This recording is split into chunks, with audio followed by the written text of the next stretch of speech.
The Falcons were dead. They were dead when Matt Ryan threw 3 interceptions in a span of 4 passes.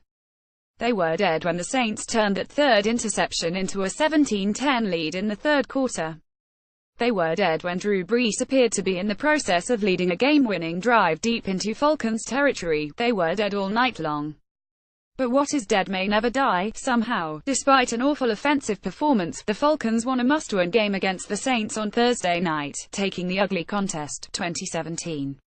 Ryan played like he was trying to milk a 283 lead in the Super Bowl, posting a 55.2 passer rating.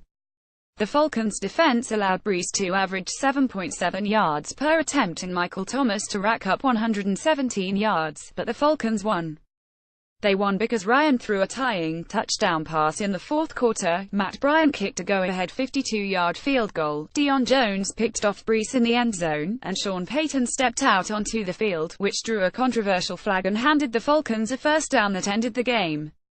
It was the kind of game in which a yellow flag was the Falcons' offense's favorite mode of transportation. But the Falcons won't care much. By beating the Saints, a legitimate Super Bowl contender. By the way, the Falcons are now 85 and very much alive in the NFC playoff picture. They're only half a game back of the Seahawks and Panthers in the wildcard race. They get to play the Panthers one more time and even the Saints again, which means their hopes in the NFC South aren't over either. At 94, the Saints are only half a game ahead of the Panthers, but they do own the head-to-head tiebreaker and a game up on Falcons. Their Week 16 meeting in New Orleans on Christmas Eve could end up deciding the fate of the NFC South. The Falcons are gunning for the Saints. A year ago, the Atlanta Falcons were 75 and an afterthought in the Super Bowl conversation.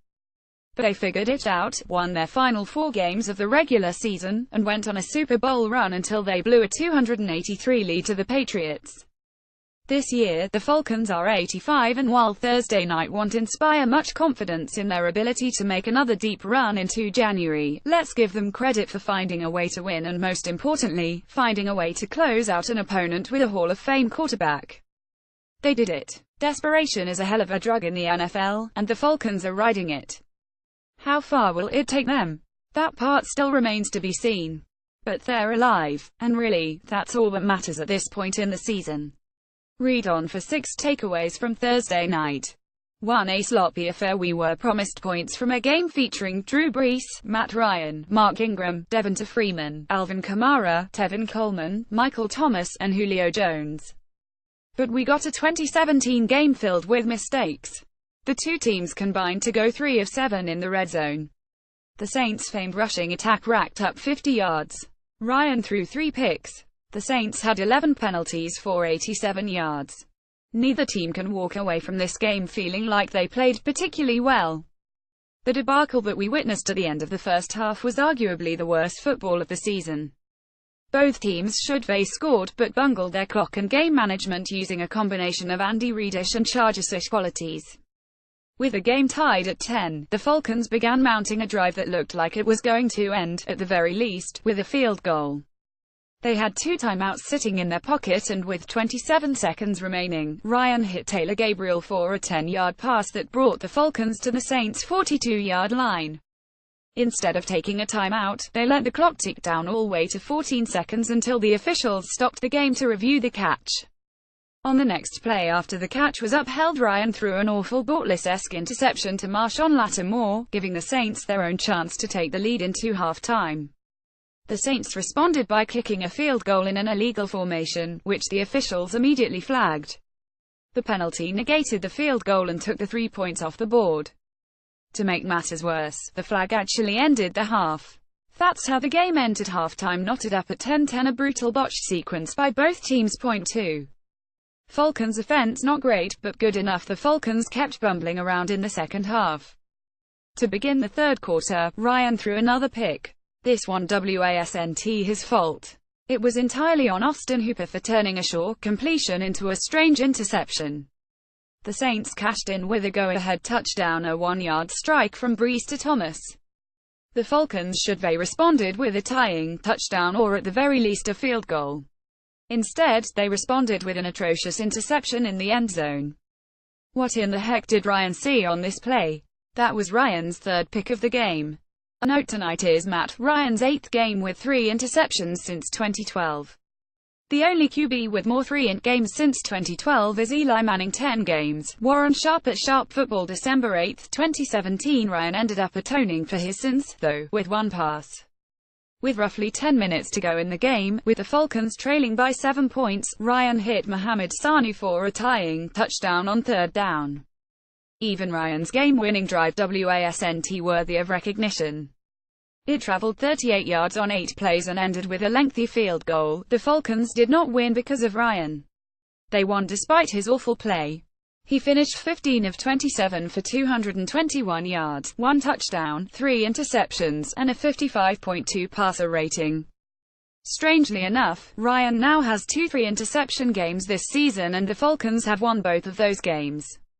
This section has featured a ton of ugly moments for the Falcons' offense, so let's at least end on something positive. Julio Jones is still really dang good. He finished with 98 yards on 5 catches. The downside: he only caught 5 of his 11 targets. 3. Saints lose Kamara. The Saints are one of the best teams in football because of their historically dominant running back duo, which is composed of Mark Ingram and Alvin Kamara.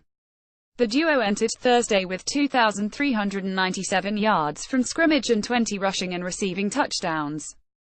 The Saints only had both of them for one series, as Kamara was forced to leave the game after taking helmet-to-helmet hit. He immediately went to the sidelines to get checked for a concussion in the medical tent. He then headed to the locker room. At halftime, he was ruled out for the remainder of the game with a concussion. Even though he hardly played, he still managed to make an impression in his limited action.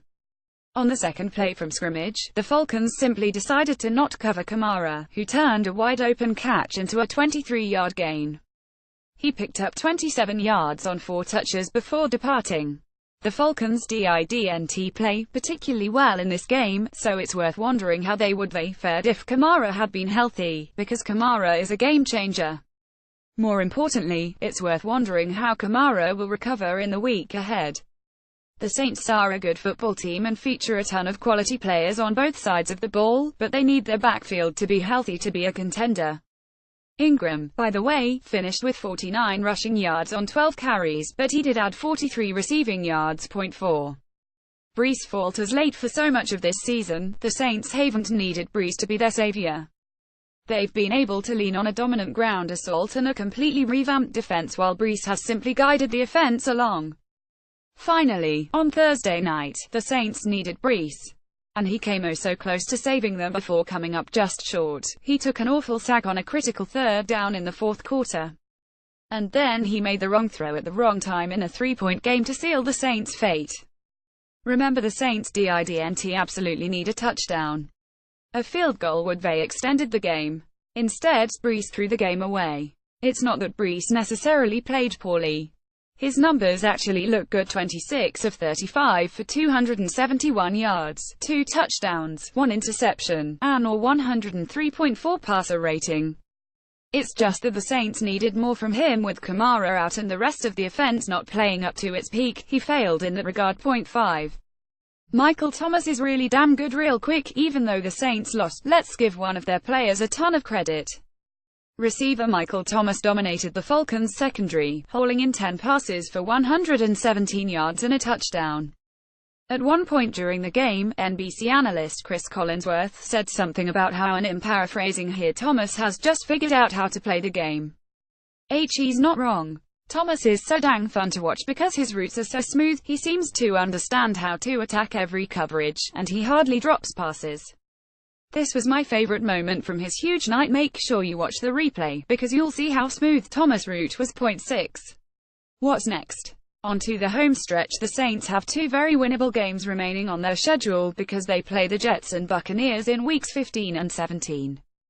But they also have to play the Falcons again in week 16, which could decide the division. The Saints control their own playoff fate, so they can feel good about that. But they've got to be disappointed about blowing a chance to cement their status atop the NFC South and in the process eliminate the Falcons. The situation in the NFC South is suddenly cloudy. As for the Falcons, they're alive, but they face a tough stretch to close the year with games against the Buccaneers, Saints and Panthers. On the other hand, by playing two other teams in the playoff hunt, they can feel good about controlling their own destiny. To do that against that schedule, though, they'll need to clean up their act in the final 3 weeks.